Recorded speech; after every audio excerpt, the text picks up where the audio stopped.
Hello and welcome to Channels Book Club. My name is Olakunle Kasumo, and it's great to be on this show where we discuss all things books. And talking about books, I've been fascinated by our guest author for this week, who just keeps churning out book after book and so much valuable information and knowledge regarding security in Nigeria. I mean, just check this out. Implementing intelligence-led policing in Nigeria, supporting good governance in the Nigerian police force, the Nigerian police public relationship, reflections on policing and law enforcement operations, fighting illegal drug use and narcotics trafficking, management of internal security and policing reform in a democracy. Now, all these books have been written by one man,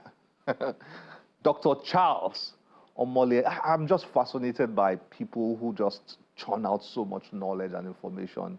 It's just so impressive. And these are books that those of us who have nothing to do with, we're not in power, we're not in security, just the everyday guy like myself need to read. And then those who are within the security space absolutely need to read. These are very important books. Well, I will say no more. Let's get to meet with our very fascinating guest author for this week and enjoy the conversation exploring one of his latest books. Dr. Omole, nice to have you on Channels Book Club. Thank you. Thanks for having me. It's great to have you here. Thank you. You have written so many books. We are coming down to this: non-kinetic interventions and strategies for national security and development. But before we come to this, what has inspired you to write so much? Well, I mean, I would say the genesis of it was one of my doctoral program many moons ago was on international law and national security studies or jurisprudence. So out of that, I decided to focus on Nigeria as a subject. And the more I researched, the more I found that, hold on a second, there's more to this than meets the eye. And then that's how my, after I finished that program, I wrote my first book, second book, now more than 2 dozens down the road. More than 2 dozens. Incredible. But they've all had a central theme. Yes. Correct me if I'm wrong. Security, security, security. This has been an important subject for you. Why? What's the story? Well, I think the story is largely because the concept of security in Nigeria has been too narrowly defined right from independence. So when you talk about security in Nigeria, people think of the armed forces, police and stuff like that. But really, if you look at the concept of security, you find that that's just a tiny bit of it, and the things that impinge on insecurity are actually things that we should be focusing more on, which is why I talk about the non-kinetics. But that the things we don't do well in Nigeria. It's all about you can't bomb your way or kill people into victory or to peace. There are elements that form the fabric of any peace in any nation. Those are the things we are not doing well in Nigeria. We're just buying guns. Well, I'm keen on your own interest in the subject. Was there something you experienced? Is there a personal story? How did you just pick up an interest in security and then became... Well, I mean, my interest in security was actually kindled by one of my late uncles, Professor Tamuno. He was Vice Chancellor of UI, in the late 70s, 75 to 79. I lived with him. He was an avid researcher into Nigerian police. He wrote extensively on Nigerian police.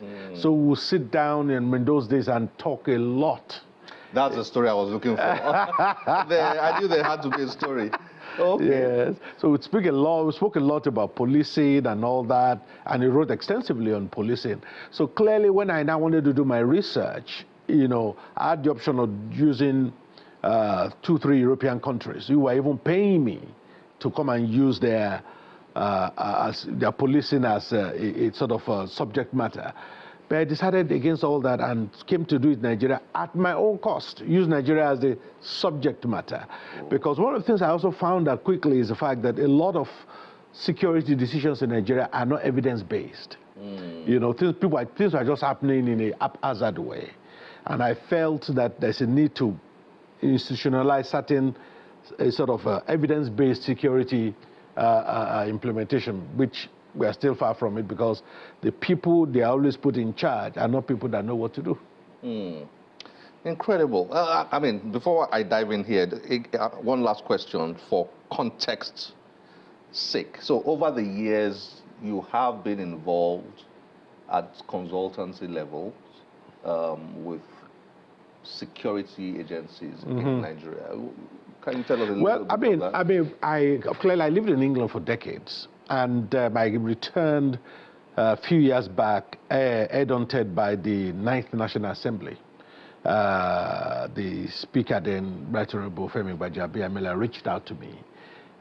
So I returned to be his advisor on national security and intelligence reform, also advising the chairs of all the House committees on security-related matters. Because the idea then was that you can't reform those institutions without reforming the enabling laws that created them. So we had to look at the entire spectrum of all the laws that governed national security. And then, we started, first we delivered the Police Act. The Armed Forces Act was being reformed, the Police Service Commission Establishment Act was being reformed, all acts relating to security matters. Some we were able to conclude before the end of the 9th Assembly, some we couldn't. So the 10th Assembly have picked it up. Interesting. Great. Now let's come to this non-kinetic interventions and strategies for national security and development. The first question anybody who picks this book, who is unfamiliar with the expressions, will ask is, well, what do you mean by non-kinetic interventions? So, what's the story behind this book? And then can you please explain that topic? Well, my interest in that topic actually was the Buhari administration wrote the National Security Strategy to, I think, 2019 to 2024. When I read through it, it was very plain and it was too kinetic focused, So I thought, okay, this new administration will produce a new national security strategy from 2024 that will focus more on what I call non-kinetics. But the thing is, they've not even done, they're supposed to be produced by Office of National Security Advisor. That hasn't been done yet, at least not to my knowledge. So we are in between. We don't have any effective strategy at the moment, national security strategy, because it's supposed to be 2024 to 2029. The new one. The new one. But it hasn't, as far as I know, it hasn't been done, at least completed. Let me put it that way, because something might have been done in the background. So I now thought that, hold on a second, the issue of the best way to describe it is the best way to quickly illustrate this is, you have a school. The school churns out 1,000 students every year. Within 3 months, 990 of the students have become criminals. So government now goes to arrest them, kill some, reform some. And as government is making headway, another 1,000 graduates are released by the school, 990 become criminals. So government is constantly fighting that battle of attrition. Then somebody said, hold on a second, why don't you look at the school? What are they teaching the students? What's the curriculum? What's the pedagogy? What's the quality of the teachers? Because if they're producing this many bad graduates, that's indicative of something more fundamental. That is what non-kinetic is. You have a situation where the concept of personal security doesn't exist in Nigeria in terms of people's livelihood, people's Maslow's law, hierarchy rather of needs. People are in dire straits, so to speak. So what do? They look for ways to survive. And those ways breed insecurity. It makes them more susceptible to insecurity, to being recruited for insecurity. So governments abandoning all, I mean all successive governments, abandoning all that and think fighting Boko Haram on the battlefield is the solution. In some of the, I remember in those days in the northwest, northeast rather, Boko Haram was the only effective government in some of these local areas. There's an absence of Nigerian government in these areas. If you go to Borno State, some of these local governments were created in the 80s and 70s and 80s. It's like nothing has changed. No motorable roads. Everything's still there. So you have a situation where rather than saying let's keep fighting. So government say, well, we've killed 50 Boko Haram suspects today, but 500 were recruited tomorrow. So the war becomes a non-ending, spool. You're just going around in circles. So that's when I realized, hold on a second, non-kinetic interventions look at the root causes of insecurity rather than just being reactive. Once there's, and it speaks to the general security posture of Nigeria. We are generally reactive people rather than being proactive. Let me speak for somebody out there who is still a bit. So when you say kinetic interventions, you're talking about the kinds of interventions we are used to. Buying bullets. Put money down, go and buy bullets, buy tankers, buy fighter jets, buy guns, go out there and fight. Exactly. That's kinetic. So your argument is that we need to look at non-kinetic interventions. Yes. Social interventions, creating the right environment that will discourage young people from going into terrorism and crime and all those things. Is that a good, fair summary? No, it is. And in the book, you've noticed I gave examples all over the world. It's not just not a Nigerian phenomenon. From Rwanda to Singapore to the Middle East, of how non-kinetic intervention has been used to end wars. Yes, I even the Second World War. After that, you have the Marshall Plan, which led to the fundamental injection of funds by America into Europe, to economic development of Europe, to make sure that things never get to a point where physical fighting will be needed again. So if we fix Nigeria, in quotes, if we fix Nigeria, then the chances of us having these problems will drastically reduce. Let me put it this way. There's something I mentioned in the book, for example, that I think probably exemplify this. Yeah. The challenge is that when it comes to the concept of security, go and ask any ministers or any civil servant. Like I said, they think of the armed forces. Whereas in a secure nation, security is all of government, all of people. How do you make that the case in Nigeria? You have to make every ministry, every MDA's gateway to our security. How do you do that? I recommended, for example, the concept of security impact assessment, which just akin to environmental impact assessment. So, for example, let me give you a typical example. Government say they want to triple the customs levy on used cars. It's a simple fiscal policy. Then, if this regime is in place, the president will say, okay, I need to see the security impact of that policy. So, security impact comes and says, actually, if you do that, car crimes will go up by, for argument's sake, 50%. And it explains what the security impact will be. So, government, before you can go on with this policy, these are the mitigations you need to put in place.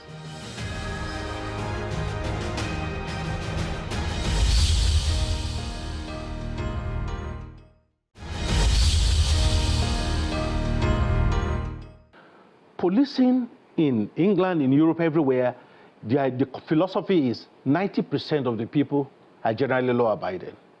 So the police will deal with the 10% that are lawbreakers. So it's easier to police. Yeah. In Nigeria, it's the opposite. Is it you wrote, chapter 1, non-kinetic interventions are strategic, non-military measures that influence, deter, or neutralize national security and development threats. That's all you've explained now. Yeah. Unlike kinetic operations, which involve the use of armed force, non-kinetic strategies focus on diplomacy, economic development, psychological operations, information warfare, governance reforms, and social engagement. This is really, it's comprehensive, and it makes a lot of sense. It makes a lot of sense. Then you now then explained theoretical foundations. I mean, this is very academic, but it helps. Theoretical foundations for non-kinetic interventions, soft power theory, human security framework, social contract theory, counter-insurgency theory, liberal peace theory, human security paradigm, and so on. I like that soft power theory. Refers to the ability of a state or entity to influence others through attraction rather than coercion. This involves cultural diplomacy, media influence, and ideological appeal. I hope the people in power will read this. Well, that again is a challenge, because if you have leaders who don't generally have reading culture, then it will affect how they operate. Take the police, for example. I must have related with the last 10 Inspector Generals of Police. I would say the current one is the most cerebral of all the ones I've related with. Really? I mean, when I remember having a brief meeting with him and said, oh, this is my new book, I gave him the book. Within 5 minutes, he brought his highlighter. He was highlighting things. Whoa. Within 5 minutes. So he was very key, look at the content and then went to certain pages and started highlighting things. In fact, later on, his PSO said he saw the book, he wanted to say, let me quickly go and read it. When he opened it, he said he saw all the highlights. Oh, God, don't read this one. So he left it on his table. But so clearly someone like that will promote book reading and and culture, which he is. But when you have a leader who themselves have not read any book in 10 years, I mean, how do you get it done? So the challenges with our insecurity in Nigeria is that, sadly, the wrong people are always appointed. I was saying in a media program recently that if I was the president, knowing that the number one problem I have as a leader is insecurity, I will make sure that all my appointments to security-related portfolios are for technocrats, not politicians. Because the root cause of our insecurity in Nigeria today are politicians. Some of these politicians you are appointing themselves are part of the problem. X this, X that, go and check their states. They probably harmed some militia. Right now in Nigeria, based on the police, we have over 85 harmed non-state groups in Nigeria. So there are plenty of guns for hire. So if you want to destabilize a state, either as opposition or you want to suppress the vote in your opponent's area, you pay these armed guns for hire to cause insecurity. So now a man who did that to win his election, you are not putting him, I'm not saying the current ones, I'm just as an illustration. You're not putting him in as defense minister. What's he going to do? So it's important that the president said security is so important. I don't want political coloring of anything. So only technocrats will be appointed. That will be the beginning of solution in Nigeria. Incredible. Wow. We could go on and on. I like the examples, these case studies you put, which you had hinted earlier on. Colombia's peace process, what they did. Yes. This was through negotiation. Absolutely. 2016. Singapore's socio-economic model. Strong governance. Yeah, exactly. Strategic solutions, economic solutions, and all that. Rwanda's post-genocide reconciliation. Establishment of community courts and so on, all those things that they did. These are examples. And by the way, one of the things Rwanda did, apart from that, is they embarked on a 2-year program of disarming every armed group in the country. 2 years. Nobody other than the legitimate police or military was allowed to carry arms.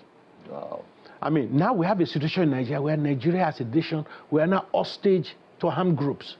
Take this issue of a contract signed with some group to protect the pipeline. Yeah. Billions of naira monthly paid to them to secure the pipeline. These people now have their own army. They have their own equipment. Let me ask you a question. Can that contract can it ever be ended? Of course. If you end that contract, what happens to all the infrastructure that's in private hands that have been created? What happens to them? So clearly looking ahead, they can't be turned against the state. That's exactly my point. Possible. So we have created a problem for ourselves. So really, going forward, the only way to end that contract, in my opinion, we have to be to absorb all the foot soldiers into some form of one of the paramilitary agencies. You can't have people with such skill, such weapons, such equipment remain private after they've been securing the thing for God knows how many years, depending. So we are creating all these problems for ourselves as a nation. So I just raised that to say that Rwanda, given the civil war and what happened there, they went on a program of disarmament. They're like, okay, no more militias, no more gangs. Nigeria, we have a long way to go. You have to come back. We need to talk about your other books. You have to come back because this is so important and so relevant. But we don't have enough time. Do we have a deal that you're coming back? Oh, yes. No problem. I'll be back. I'll be back. All right. Thank you very much for joining us on Channels Book Club. Thank you. Non-kinetic interventions and strategies for national security and development, models and strategies for Nigeria. Congratulations. Thank you very much. This must be like number 28 or what? Actually, in total, I've written 40 books. 40? Yes. But you've only published? No, all published. But the ones that relate to security, law, politics are about 27, 28 years. Incredible. 40 books. Incredible. A very productive man. Thank you. Thanks for joining us on Channels. Real pleasure. Club. Thanks for having me. Great to have you here. Thank you.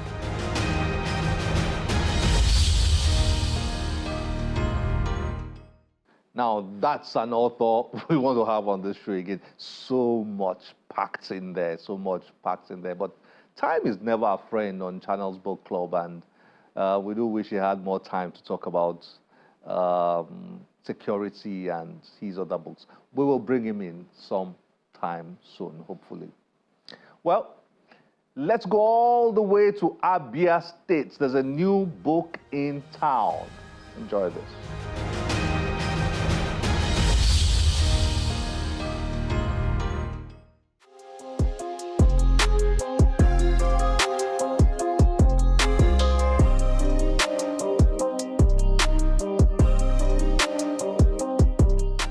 The Abia State government hosts the chairman of council, Excel Hunt Africa, Dr. Sam Wambua, to celebrate his 75th birthday and the unveiling of his new book. The book, titled Driven by Revelation and Inspiration, My Journey Through the 2023 Nigeria Presidential Aspiration and Matters Arising, captures Onwambua's reflections and experiences during his bid for the nation's highest office. The reviewer presents a brief synopsis of the work. The book shows how integrity and vision must be defended even when they seem to cost votes. It is both an insider's expose and a call to do better, urging righteousness in politics as the only way to lift Nigeria. And of the Son, and of the Holy Spirit.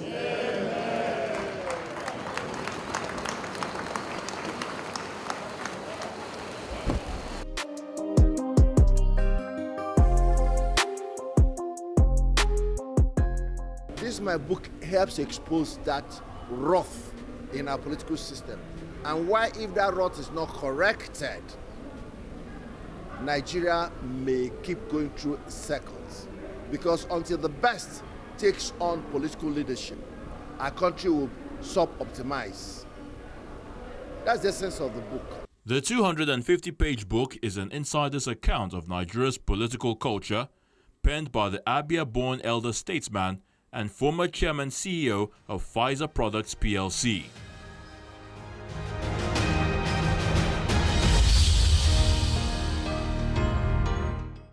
It's great to see such important books being launched in Nigeria every now and then. Good one. Well, this is where we have to end the show. As always, we'll be delighted to get your feedback through any of our social media platforms displayed on your screen. My name is Olakunle Kasumu. Remember, one great book can change your life. Bye-bye.